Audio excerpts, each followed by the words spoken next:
Chivayo is not giving people cars out of love. It's a scheme. It's a great and a grand political scheme. It's a political hen laying eggs. They will hatch very soon. And I'm telling you, one day tables are going to turn.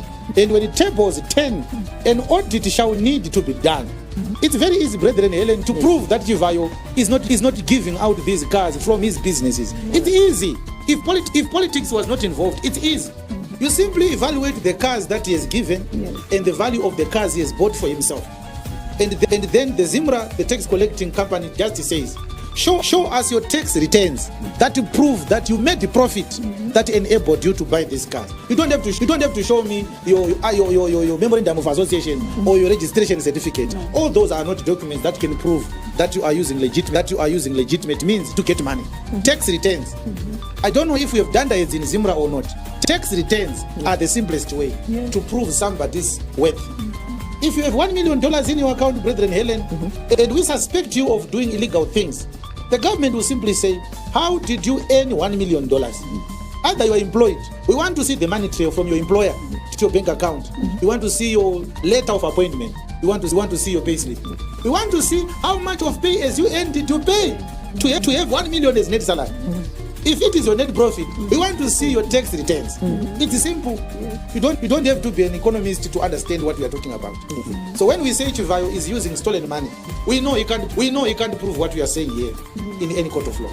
But let us read Jeremiah chapter 17. The once famous radio presenter begging for money, Simon Mnangagwa, he said, I'm living in extreme poverty. Despite my illustrious career at Radio Zimbabwe, I can't even take care of myself. And I saw that Chivayo gave him some money, if I'm not mistaken. Now, what Zimbabweans are failing to realize is that when you are under a dictator puts the nation in an extreme impoverished situation. And by so doing, his agenda is to squeeze you so that you have no choice but to look up to him for salvation. So he creates a problem, and then he comes back pretending to be a solution to the problem that he has created. And the other reason why dictators love to put people in extreme poverty, it is because hungry people cannot go to war. So the more the people are poor and hungry in our country, the lesser the chances of a civil unrest in Zimbabwe. Because you can't walk on foot from airport to Harare in a protest when you haven't had a decent meal in the last 4 days.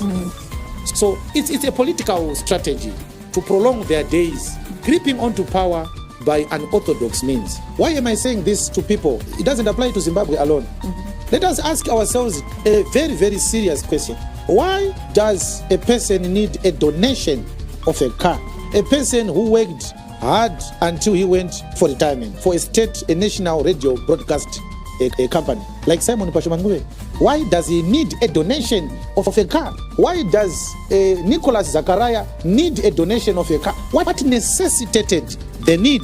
The answer is a dysfunctional economy. The musicians are not making money from their music because you are the consumer of that music and you are always broke. Most of the people who listen to their music, they are not buying it from original distributors. They are pirated.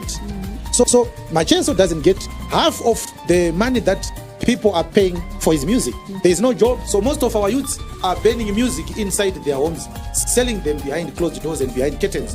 To those who are desperate, they can't buy the original copy as well because they can't afford. So ZANU-PF destroys the economy until a popular musician is so sick that he can't get treatment at our national hospitals. The same ruling party that has destroyed the hospital offers him money to go to India for treatment. And instead of the nation to say it's your fault, you destroyed Paranyatwa Hospital. This man does not need to fly to India for medical treatment if you had not destroyed Paranyatwa Hospital. Instead of us to confront them and say, fix our hospitals, we are clapping hands for them. They have rescued one of our own who has suffered from a sickness. He can't be treated locally. There is no disease that cannot be treated in Zimbabwe. Not even one. We have one of the best trained medical practitioners who, upon leaving Zimbabwe, they get senior jobs in esteemed institutions all over the world. They are leaving because the state has made it impossible for a professional to thrive. You understand? As I speak now, doctors are earning $500 at public institutions. What nonsense is that? And the money that doctors are getting now cannot pay school fees for one semester if they go back to school right now. It doesn't make sense. So this is where we are. A musician like Kafupi and a comedian should be able to buy himself that small car. Chapresa does not need a donation of a car. You understand? They destroy the economy, then they take all the money into their pockets. They start giving it to whomever they want, instead of us demanding accountability on the money, our money that they are stealing. We now see them as saviors. We call them says when they are thieves who are supposed to be in prison. But my advice, brethren, Helen, to those who are receiving those cars, I want you to do 2 prayers. Number 1, pray that this rogue government stays in power long enough that by the time they lose power, that car will be long forgotten. Because if we get a God-fearing, accountable government, you are going to be asked to pay back the value of that car when it was new. Because if you receive stolen property, you are an accomplice in theft. Number 2, pray that this government stays in power forever. For this case never to come back again. I can assure you, brethren, Helen, it will be embarrassing very soon. We are going to hear people say, we are sorry, we didn't know that the money was stolen. We are saying it now. Take my words and lock them up in a very safe place. The time will come. Make sure kuti muneta minamato miviri wokutanga ndokuti motikari iparare vanhu vokukanganwa nezvayo. Hurumende isati yabva kana kuti munamata hurumende irambe ichikotonga, which prayer will not be answered. Their time is up. Very soon we are going to have a Trump situation in Zimbabwe. You are going to see. And my question is, how do you feel to park a donated car in another person's house? Uri roja wakatengerwa mota unonzwa sei? Especially when your landlord has no car. Landlord wako akavakaimba anotenga mota. Iyo wapowa mota yemahara. Ndiwo kunduidza petrol pamabhaki makusenengeka. Vum vum vum vum. Awona kuti pane kakusakwana kati nako so. Kekuti unopaka mota yekupiwa pamba pekuroja.